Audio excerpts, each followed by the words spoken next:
more for the general. Over the last 5 days, we've seen anywhere from 89 to 94 flights leave Kabul, but we've seen somewhere between 12.5 and 21.6.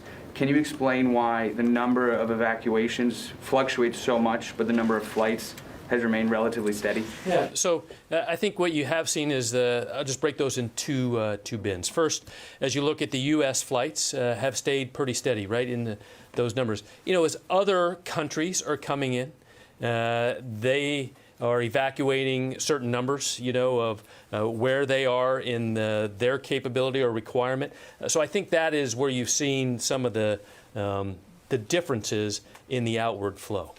And I think, I mean, you really have to go back to, as my number today, 110,000 total. So, you know, as we started, you know, just under almost, you know, just a few weeks ago at 0 all the way up to 110,000, we would see some of those numbers start to come down.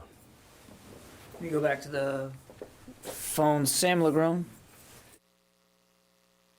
Hey, John. As part of the exit, is it the U.S. Intention to leave a functioning airport with like radars at work, computers at work? I mean, what's the obligation for what you all leave behind?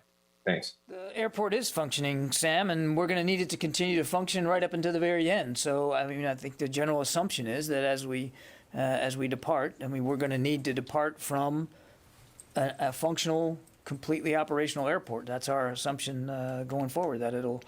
That'll be operational right up until we're gone. And as you probably heard Secretary Blinken say the other day, that we're working with the international community. There are several nations that want to contribute to the effort to keep it operational and that are willing to work with the Taliban to that end. Certainly, I'd let them speak to that effort. Gordon.